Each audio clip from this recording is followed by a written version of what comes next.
Hey guys, Mike here, the Detroit Borg, with a look at the new Samsung Galaxy Note 10.1 2014 edition, otherwise known as the second generation Note 10.1. So this is a 10.1 inch tablet with Samsung stylus technology built in. So we've seen this with the Galaxy Note 3, we also see this with the Galaxy Note 8.0. And of course, this is updated for the latest versions of Android, so Android 4.3, of course we have 4.4 coming any day now.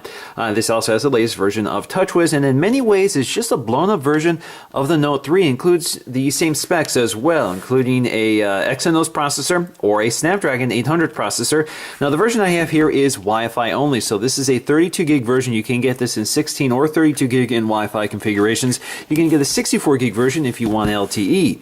Now there are three versions just like the Note 3. So there's an SMP 600, which is the Wi-Fi only version. There's also a 601 for 3G and a 605 for LTE. Now the 605 has a different processor. It has the Snapdragon 800 processor, which is the same 2.3 gigahertz processor in the LTE version of the Note 3. Now since this is the Wi-Fi version, both the Wi-Fi and 3G only version get the 8-core or octa-core, sometimes called the octa-core. It's actually two quad-core processors, a 1.9 gigahertz processor and a 1.3 gigahertz processor. So this is a Cortex A15, this is a Cortex A9. Basically, the lower power processor kind of picks up the lower power processes to conserve battery life, while the A15 kicks in when you need more demanding performance. Now, just like the Note 3, we get 3 gigs of RAM. We do have an 8 megapixel instead of 13 megapixel sensor. This is still an improvement over the 5 megapixel sensor from the last generation Note 10.1. This does not do 4K video in any configuration, but if you get the LTE version with the Snapdragon 800 processor, you can get 1080p video at 60 frames per second. This one records at 30 frames per second. Now, both cameras here, 8 megapixel and 2 megapixel front-facing camera, record at 1080p at 30 frames per second, so still an improvement here. And of course you do get an LED flash, and we do have GPS built in, so no matter what, whether you get the Wi-Fi or LTE version, you do have a GPS antenna in here. You also have an IR blaster for controlling your home theater equipment. This has become standard pretty much on all Samsung devices this year. Now, just like before, this is available in white or black and is very similar to the design of the Note 3, which is a departure for Samsung. So instead of having that glossy back panel like we had before, instead we have this faux stitching on the back with this leather grain texture. So in many ways, I think black may suit this design better, because black, I think, flatters this sort of faux leather finish a little bit better than the white plastic. So let's go ahead and crack this open. Now the packaging is pretty familiar, so we have that wood grain finish printed with soy ink, so it's more environmentally friendly, so not a lot different here. Let's go ahead and crack the seal and take a look. Pop this out, flip it over. I'm just going to pull this out.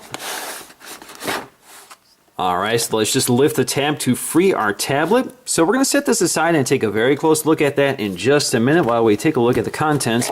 So inside we have our literature packet. So we have owning a Galaxy has its rewards. So we have some perks if we go to the website. Galaxy Note 10.1 Quick Start Guide, again printed in that soy ink with that recyclable paper. We have our Galaxy Note 10.1, looks like use the following steps to check for new and exciting software enhancements. We have the Galaxy Note Accessory Guide, so you can buy covers, book covers, screen protectors, and another S Pen, I guess, if you lose yours. And we also have the Health and Safety Warranty Guide in multiple languages. Now inside we'll find our micro USB charging cable, so unfortunately no USB 3.0 with this device like you get with the Note 3. And you have your stylus tip removal kit, so you have some replacement tips as well as the tool for removing the tip from the stylus. And we have our USB charging adapter. So we have one USB port, looks just like the one for the Note 3. Alright, so let's go ahead and get to our tablet first by peeling up the plastic on the front. And let's go to the back to peel off the plastic along the back. On the back you can see the plastic wrapping indicates some of the features here, and you can peel this off. We also have a little protector here on the camera. Now along the edges we'll find more plastic strips protecting the edge, so let's go ahead and peel all of those off. Alright, so with the plastic off, we can take a close look at the design, and the first thing that jumps out to me is that it really resembles the Tab 3. It's not quite as rounded as a Tab 3. The Tab 3 kind of has more rounded edges, but they've redesigned it so that the bezel in landscape orientation is smaller. So this makes the tablet a little more comfortable to handle, especially because we have this widescreen aspect ratio. Now something like the iPad has a wider portrait mode and a narrower landscape mode. So you can see it's more of a 4:3 screen. This is more of a 16:9 or 16:10 screen. So it's a wider screen, makes it a little more strange to handle in portrait orientation. So this redesign of the bezel makes it a little more comfortable, a little more normal to use. We also have our off-screen buttons now. So we have a physical home button, our off-screen Android buttons. These used to be on-screen on the previous edition of the Note. Now they've also removed the front-firing speakers and positioned them toward the left-hand and right-hand side. So they kind of broadcast toward the side. Now this is using Dolby signal processing for improved audio performance. Now, if you look at the top, you'll see our 2 megapixel front-firing camera, again, capable of recording video at 1080p at 30 frames per second, which is an improvement over the 1.9, which could only do 720p from last year. We also have our ambient light sensor, and we have our Samsung branding. Now, the cellular version of this, the LTE and 3G version, do have GSM voice, which allows you to use this as a phone. Now, that doesn't mean you get an earpiece here by any means. It just means that you could use this as a phone using the built-in speakers and the built-in microphones, or you can use a headset. Now, along the back, you'll see we have this faux leather finish with that stitching along the side. Again, very much like the Note 3. So this is a new design trend with Samsung. On the back, you also see our 8 megapixel autofocusing camera capable of recording video at 1080p at 30 frames per second. If you have the LTE version with a Snapdragon 800 processor, you could get 60 frames per second. So there is no 4K video with this camera. Again, the Note 3 has that capability, but it also has a different sensor. It has a 13 megapixel camera. We have an LED flash as well. We have our stylus built in as well. You can see back here. Not as integrated as it used to be, kind of sticks out a little bit more. It's not as flush as the old design. So if you pull that out, there is your Samsung stylus, and you can see it's the same design as the as the Note 3. It's a different design than the previous generation. It's got a button here that's now positioned a little higher than before. And you can see it also can be installed in either direction, so you don't have to line it up exactly to get it right.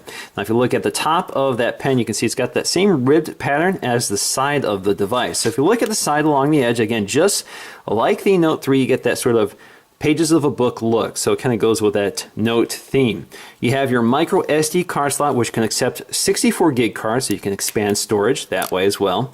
Along the bottom, you'll see your micro USB charging port, so unfortunately, no USB 3.0 here, which is useful for data speeds and charging capacity. So this would have been nice on the Tab or on the Note 10.1 because of the large battery.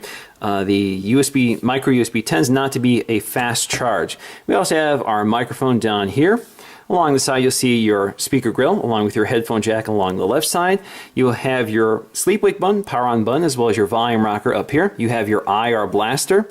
You can see the bump for the camera here. Now if you look at the camera module, just a small detail here, you see it has a little chrome ring around it, which I think is kind of nice. You can see the same thing with the Note 3.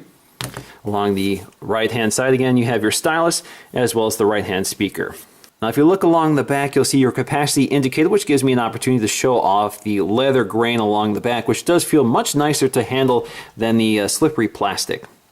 Now, Apple is about to announce the iPad 5, and the thing that I noticed right away is that they seem to share similar dimensions. So the iPad 5 has shrunken down the bezels on the left-hand and right-hand side in portrait orientation, while Samsung has done that in the landscape orientation. So the overall effect is a very similar footprint, although a very different screen aspect ratio. So if you look at it side by side, it's almost similar in the width of the device, and the height of the device is also very similar. So if you look at them side by side, again, very similar.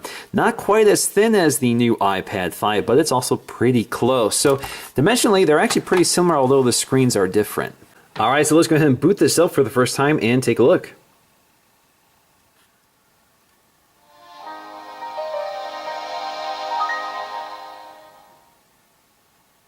Alright, so let's go ahead and take a look at our user interface, starting with the lock screen. Now, there is some lag I've noticed with unlocking this device, so let's go ahead and lock this. Press the home button again. Wakes it up. You have your lock screen widgets, so you can load as many as you want here, but of course there's only a few you can pick from. So here you have calendar, your clock widget, Twitter, email, Gmail, Google Now, Google Plus, Music, New York Times, and Yahoo Finance. If you just want to add any one of those, just drop it in. And you'll see on your lock screen, now you have several that you can cycle through. And you see these little indicators down here telling you where you are in that carousel and what position you are. And if you want to get to the home, Takes you all the way to home, which is the clock widget. You also have these shortcuts here. A lot of this I've activated under settings. It's off by default, and I'll show you how to get to that. So here you have your browser, which you can quickly launch right from the lock screen. Takes you right to that. And of course, you can also modify what appears here as well under settings.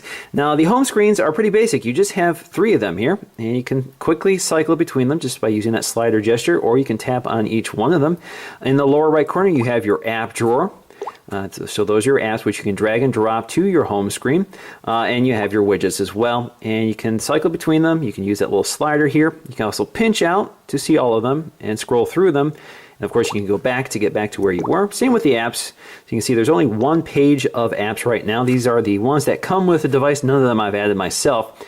They've also organized some of them into folders. So we have Galaxy Plus, which are third-party apps which Samsung is partnered with, including Dropbox, Evernote, Flipboard, and Sketchbook for Galaxy. We also have Google, so all of our Google apps are in that folder. And we have Samsung, so all of these are Samsung apps, most of which I've demonstrated. Now, a new one I haven't seen before is Video Editor, so it's an enhanced video editor for putting together some of your videos, some of the content you create here. I'm not going to go into too much detail there. You also have Action Memo, which I'll demonstrate, Calculator, Downloads, Group Play, which I've also demonstrated previously, so this device does work with Samsung's Group Play. Basically, you can share music, video, games, and documents with other Samsung devices using that Group Play app. You also have Knox, which is a security feature which works best in an enterprise environment. We also have My Files, which has been really enhanced for the tablet setting. So here you can see everything broken down by the category of files, and you can quickly navigate them through this list view. So it works pretty nicely. Now we also have S-Translator and the Story Album app, and many of these files you'll find have to be downloaded. They're not pre-installed. That saves some space, and of course it depends on whether you want them installed or not. So if they give you that option, they don't automatically install it for you.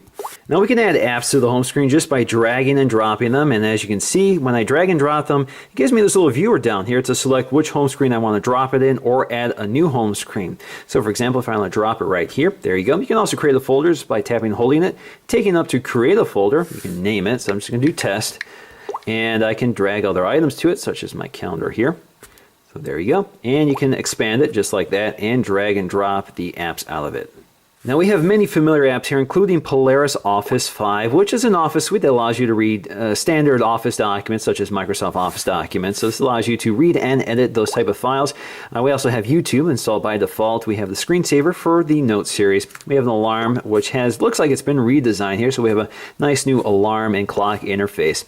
We have Business Week, which is a subscription-based service, but you do get a free subscription with your device. You can go ahead and activate your subscription. You have to put in your information, which I'm really not interested right now. Now, in addition to Business Week, we also have New York Times, but you do have to subscribe to this, but you do get a week preview. Now we also have our notification shade, so down here you can see all of your notifications which are expandable and you can act on some of them. You also have your quick toggles up here which allow you to quickly access some settings and quickly turn off some features. So you can see some of the features they include reading mode, which only works under certain apps such as the Google Play Books app. Basically dials down the screen brightness and changes the screen tone so it's more conducive to reading. You can also activate some of these features like Bluetooth. And you can see it's telling me some things I need to do, so let's go ahead and stop that for now. All right, so let's go back to our notification shade, and up here you can see we have 2 views here. So if we go here, you can see all of your toggles. You can also edit your toggles by going to this edit icon up here. And some of the available icons include Smart Stay, Smart Pause, Smart Scroll, Sync, and Airplane Mode. So you can basically drag them up here and replace one of the actions, such as Air View here, so I can exchange Air View for Airplane Mode and vice versa. But you do have to be able to fill the entire screen or the entire row up here with icons, so you can't reduce it down to just a few. You do have to keep it filled up. Unfortunately, you can't add more than this, so you have to exchange one over the other, which I think is unfortunate because you used to be able to see all of them and just scroll between them. This time they're all fixed.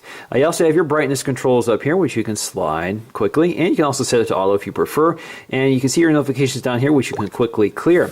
You can also quickly jump to your settings by going to the settings icon up here, and you can see we have this sort of tabbed viewer, and we're going to take a look at settings a bit later. Now in the lower left corner we have Google, so this allows us to quickly access Google and features like Google Now. So for example, we can go up here and say, what's the weather like tomorrow in Detroit? Tomorrow's forecast for Detroit is 68 degrees and mostly cloudy. Now down here we have our backlit Android controls, including menu, which is contextual. We also have our home button, which takes us to the home screen. And if you're on the home screen and press the home button again, it takes you to My Magazine. Now My Magazine is powered by Flipboard and allows you to aggregate your content from Twitter, Facebook, and Google. And it all appears here in this sort of magazine viewer. So if you click on any one of these articles, you can see we get this magazine sort of condensed look to it. So we have mostly text. We don't have an extraneous bit of information, just text, and you can swipe between pages like you would on the magazine. You can also get to some options up here. So for example, if we go back here, go to the full My Magazine viewer, go to this drop down, you can quickly access features like S-Note, calendar, email, Google, the browser, as well as your app store. So this allows you to quickly access some features while you have that full screen experience. Now you can also access My Magazine by swiping up from the bottom of the home screen. So again, go to your home screen, you can see it kind of rolls up there for you. Now if you're like me and prefer that your home button not activate the My Magazine feature, you can go to Settings and you can unclick it by going to Open using the Home key and unselecting that. Now if we tap and hold the menu button, we get the new S Finder app, which basically searches the entire device for content. So for example, I can search for the term Android using voice or text input. Android. So it brings up my keyboard, and if I want to sort of get away from the keyboard, I can see all my content here. So I can whirl it between past 30 days, past 7 days, yesterday, today, next 7 days. I can also select the content type, so whether it's a handwritten document, notes, communication such as text messages or emails, help, images, music, videos, and personal information. So here you can see I have basically everything selected, so I can see my calendar events, Chrome bookmarks, my files because I have an Android file name, settings, so I can see Android version under settings, and search the web, so I can go right to Google to search for that term. So it's kind of a nice app. Of course, this does replace Google now, which used to be sort of integrated into that search feature. Now if you tap and hold your home button, you do get to your recent apps. So you can see I have lots of recent apps open, so I can quickly access them just by jumping right to them, or I can swipe them out of the way to close them. I can also use this close all feature to get them all closed. You can also go to Task Manager to see what's going on in the background, so I can see my active applications and I can end them to close them. Download, I can see what I've downloaded. So I can see I have one I've downloaded. I can see my RAM manager, so I'm using quite a bit of RAM right now out of my 3 gigs available. And you can see how much storage I have left. So this is pretty much what you get. This is how much storage or how much the Samsung software is taking up right now before you install your own apps and take your own photos. Now we can also tap on Google to get to Google Now. What's the weather like tomorrow in Rochester? Tomorrow's forecast for Rochester is 70 degrees and mostly cloudy. Now we can also get to S Voice by double tapping the home button. What's the weather like in Chicago? Here is the weather for Chicago, Illinois. It's 59 degrees with intermittent sunshine today. Now you can also interact with this by saying, "Hi Galaxy, how tall is the Empire State Building?"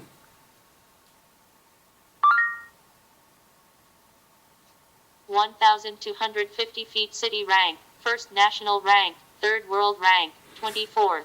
Well, if you want more information, you can click more. It takes you to the full Wolfram Alpha clip it here.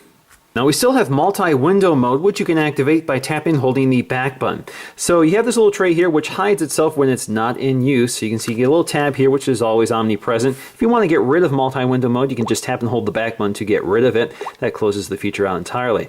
You can also reposition this from left hand to right hand side. Of course, this works in landscape or portrait orientation. But multi-window mode, if you're not familiar with it, basically allows you to run 2 apps side by side, and they've made some enhancements here that make this even more powerful this time. So for example, if I want to launch Chrome, I just drag it here.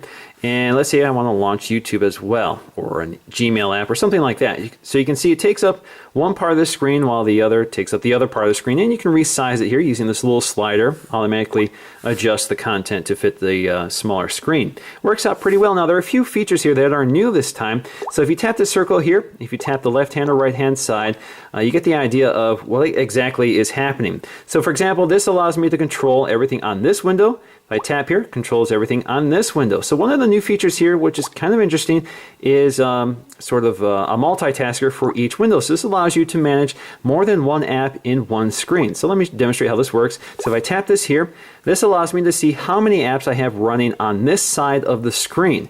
Now right now I only have one. So let's go ahead and add some. So I'm going to bring up my multitasker and I'm going to drop in, let's say, the Gmail app, drop it into this window. So it replaces it. Let's do one more. Let's do the video app. All right, so now if I go to that multitasker, there you go. So you can see I have several apps running at the same time. So I can, in theory, jump between different apps while working on this side of the screen. And I can also do the same on this side of the screen. So for example, I see I only have a few here. I've already loaded some previously. So you get the idea here. So what appears here is different than what appears on this side. So it's kind of a nice way of multitasking on this tablet. Of course, you do have to realize it's here to begin with. Now you still have familiar controls such as swapping between the left-hand and right-hand side. You also have the ability to close one of the apps, and you can use this feature to grab text or images from one window to drop it into another. This works particularly well with S Note. Now if you routinely like to have certain apps open side by side, you could set a recipe. So for example, I have YouTube and the Chrome browser. If I go to this options icon down here, I can go and create a new recipe. So right now it's YouTube/Chrome, which works for me. So now if I go to my multitasker, you can see I have YouTube/Chrome. If I tap that, it launches both windows side by side. Now, of course, the big news with the Note series is the S Pen. So when you take the S Pen out of its silo, you get this Air Command utility, which pops up no matter where you are. Now, this can be hidden just by tapping somewhere on the screen, and you can invoke it again just by tapping the button along the side while you hover the cursor over the screen. Now, we also have Air View here, so basically you don't have to interact with the screen directly. You can hover the tip of the pen over the screen, and it detects the presence of it. So we have Action Memo, we have Scrapbooker, Screen Write, S Finder, and Pen Window.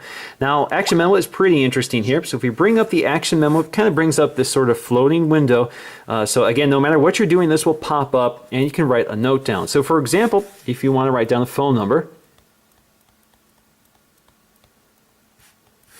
All right, so let's say we want to add this phone number to our address book. We hit this action icon up here. This gives us a few options here. So we can add it to our contacts, add it to email. We can search in our browser, we can look it up on a map, or we can add it to our task list.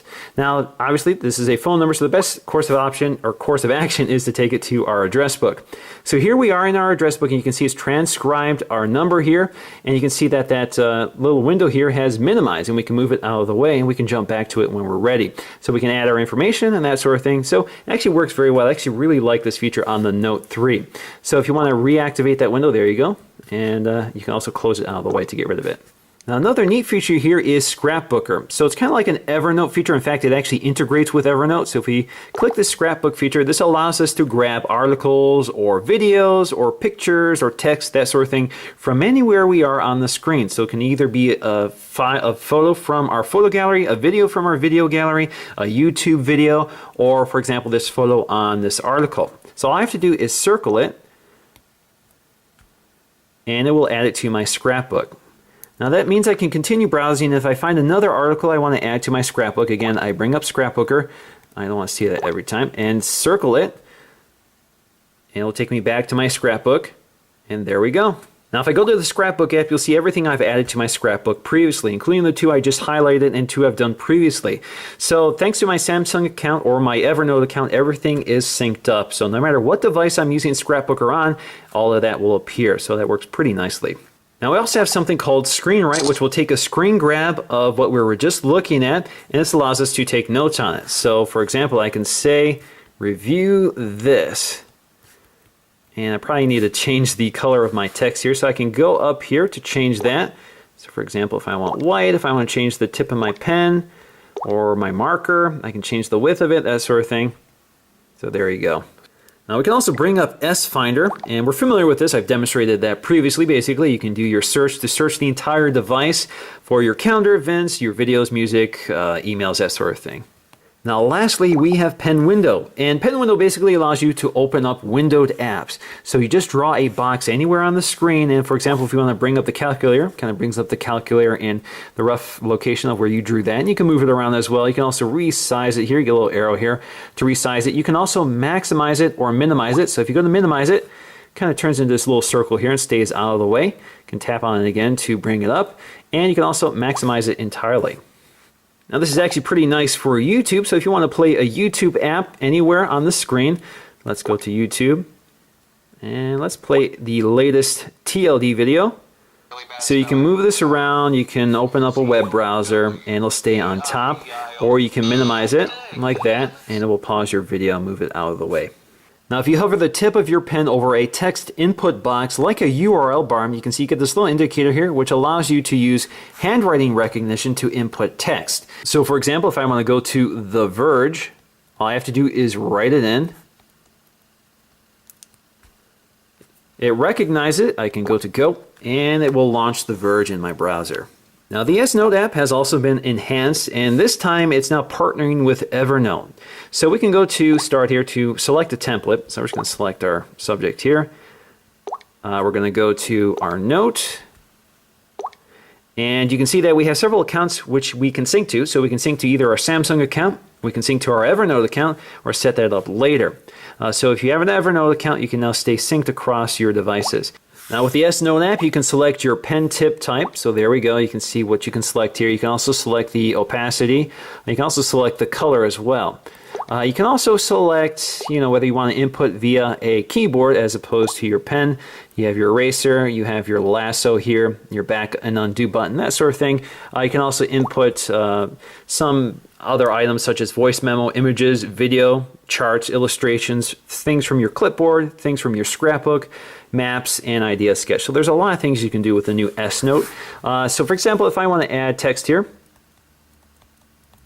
there you go. You can also see it's pressure sensitive, so the harder I push, the thinner or thicker the line. Now if you look at the drop-down shade, we can see some of the quick setting toggles which reveal some of the features available on this tablet, many of which resemble the Note 3 and the GS4. So for example, we have our reading mode, blocking mode, which allows us to block notifications or control notifications. And if you want to access any of these features, just tap and hold on them. It takes you right to that settings control panel. You also have power saving mode. Power saving mode, if you toggle that or press and hold that, takes you to your power savings control. You have granular control over how you want this to behave, whether you want your CPU dialed back, your screen dialed back, turn off haptic feedback, that sort of thing. And you can toggle that on and off up here as well. You also have multi-window mode, which you can toggle on and off. So if you don't want that to accidentally turn on, you can basically turn that off. So if you tap and hold the back button, it no longer turns on. We also have screen mirroring mode, which basically allows you to mirror the screen directly onto your Samsung Smart TV or one of the accessories Samsung offers for you to enable that feature on your other TV. We also have AirView. So AirView, again, works with that S Pen, for example, or your finger. Basically, you can hover the tip of your finger or the tip of your pen over anything on your screen that has the AirView feature enabled. So for example, if you're in your photo gallery, you just hover the S Pen over your photo gallery and it expands it for you so you can see all the available photos in there. You can also, for example, see previews of your calendar events without actually opening up the calendar event to see it. We also have Smart Stay technology, so this does have that camera looking at you all the time, looks for your presence of your eyes and prevents the screen from going to sleep if it sees the presence of your eyes. Now we also have Smart Pause. Smart Pause works with video playback. So if you're watching a video like a YouTube video, it will pause the video playback if you're not looking at it. A lot of people do not like this because, of course, it doesn't work reliably, and a lot of times it pauses the video when you don't want it to be paused, so you can quickly toggle that on and off. We also have Smart Scroll, which allows you to navigate through a web page, for example, to continue reading text. So you basically tilt down your eyes and it will scroll up and down for you. Now, as always, a lot can be revealed just by going to settings. So under settings, we have Wi-Fi, Bluetooth, airplane mode, data usage, location services, and more networks. So we can set up our VPNs. We have nearby devices for DLNA equipment. So if you go to that, you can see all of your available options. And we have screen mirroring, so we can mirror the screen of this device to equipment that can use it.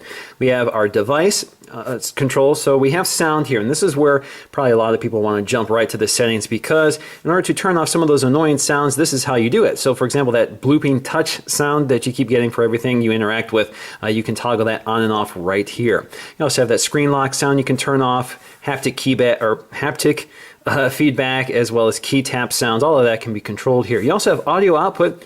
Because we do have dual stereo speakers here, you have the option to do stereo or processed surround sound, so like a simulated surround sound. We also have our display settings, so we have lots of options here, including timeout, screen mode, reading mode. You can toggle that on and off. Daydream mode, which is a sort of active screensaver that appears when you're charging the device. Show battery percentage, which is turned off by default. You also have your touch key light duration, so that's when these light up. So you have 1.5 seconds before they dim off, but of course you can also change that here. Multi-window mode, you can toggle on and off. You also have your lock screen controls here. So there are a lot of options that are off by default that I actually find useful. So for example, shortcuts.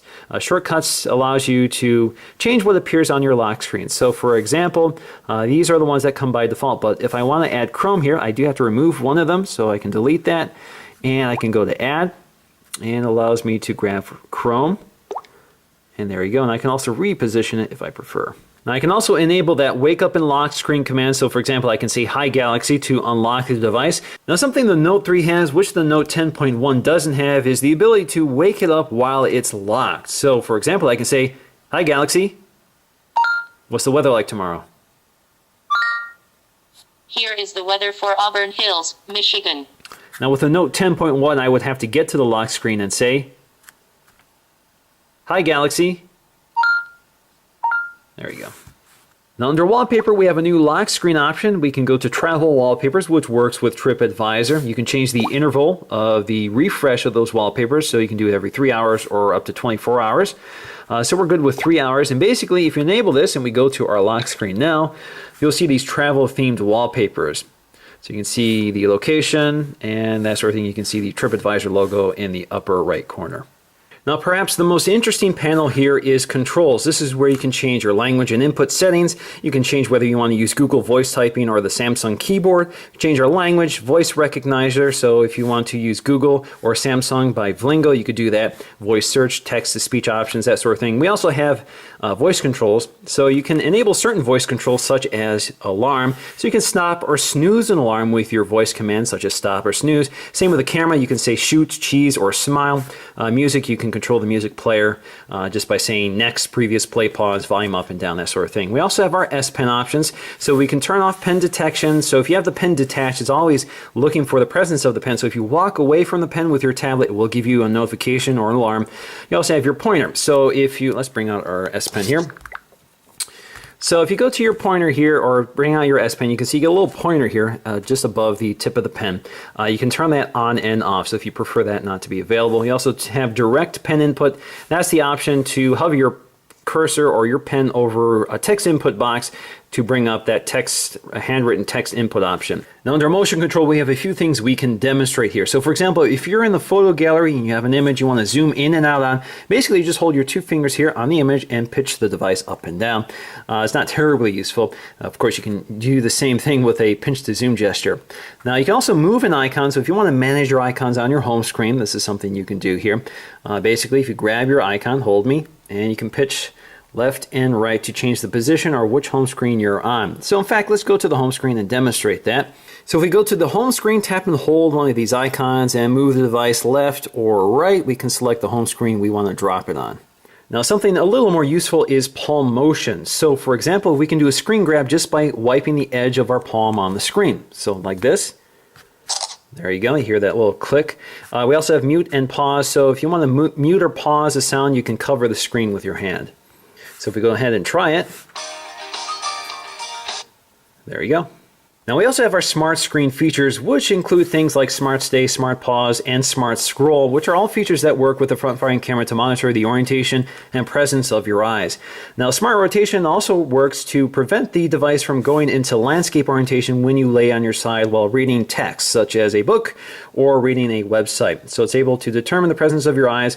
So if you lay on your side while reading something in one orientation, it won't change it to the other orientation based solely on the accelerometer or gyroscope. Now just to demonstrate the keyboard here, you can see we have our voice keyboard. This is a test of the voice keyboard, period. I can also get back to my full-size keyboard, and if I tap and hold this, I can get to more options here, including my handwriting keyboard. So I can do a test here.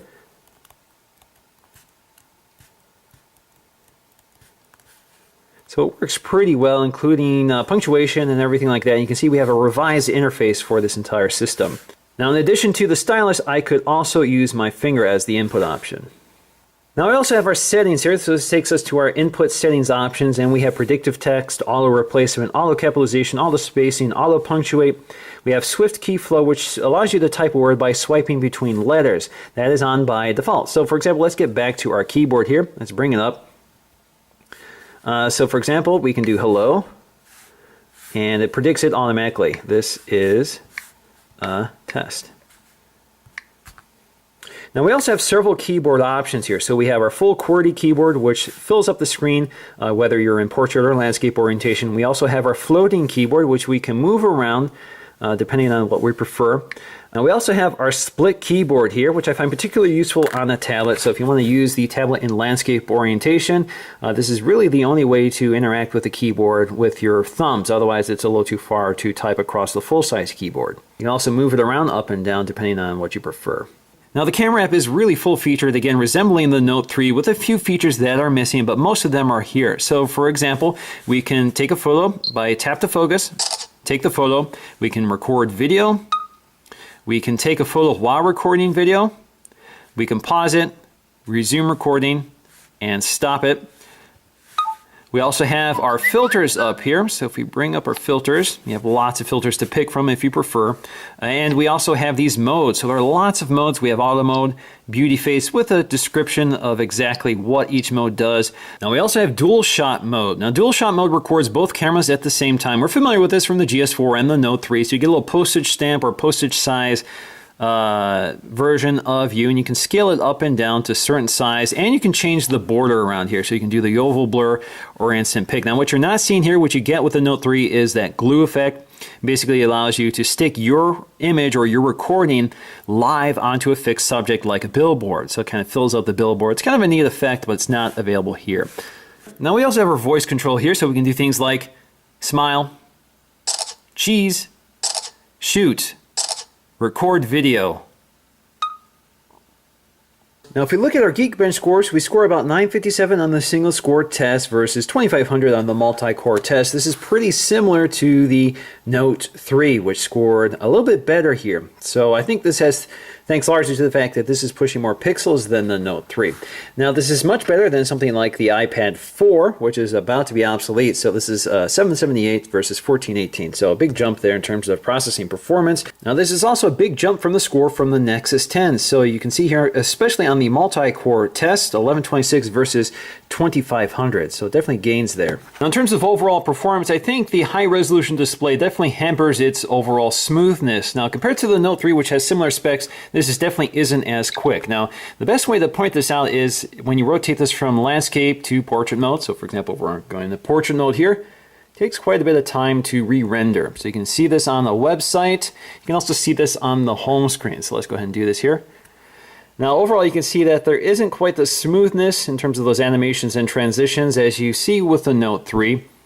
So there's definitely some performance issues with the Note 10.1 for 2014, and I think it has a lot to do with the high resolution display, which looks beautiful, but it's definitely pushing more pixels than something like the Note 3. Now for me, my favorite feature of the Note 10.1 is this sharp high-resolution display, a huge improvement over last year. Last year's model only had a resolution of 800 by 1280, good for a pretty measly 149 pixels per inch.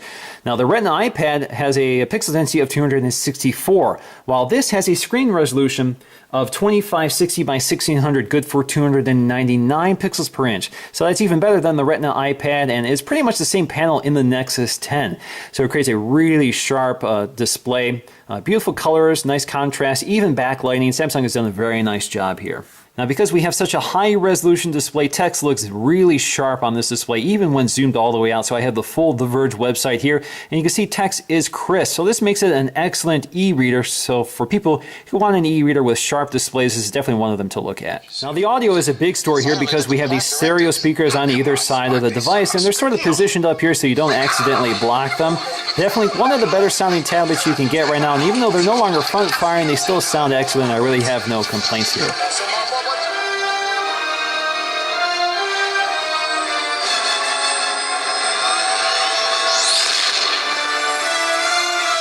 So in conclusion, I'm definitely a big fan of the Note 10.1 besides its performance issues. I do love the display. I love the design. Very simple, elegant design. It's a little more angular. They've trimmed down the edges, and we have excellent audio quality thanks to those stereo speakers.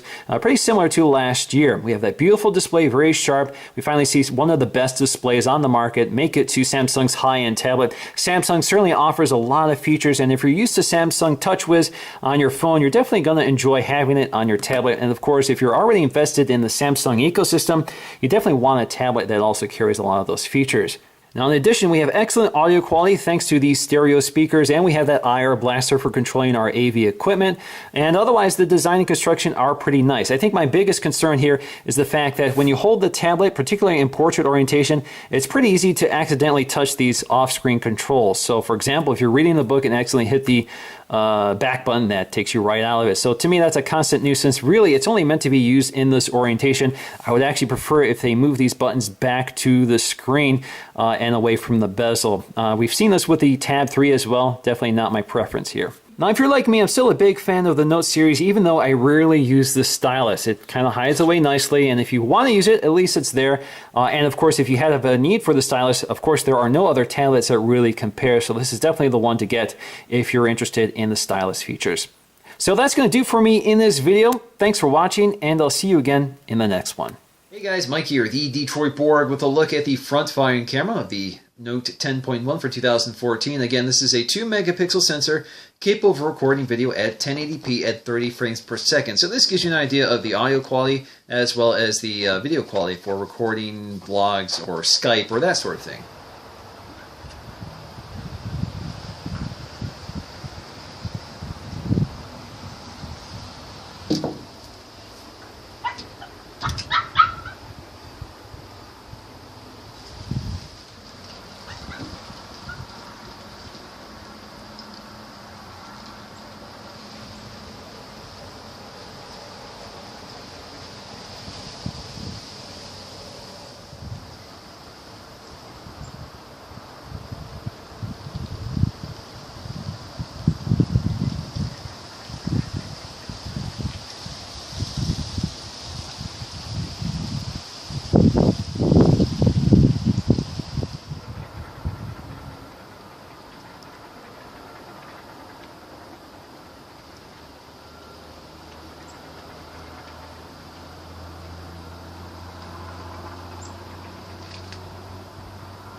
Zoe. Hey, Zoe. Chloe. Hey, Zoe. Zoe, look at me. Zoe, you gonna look at me? There's the Zoe face. Hey. Hey, Chloe. I always have your attention, don't I? Yes, I do.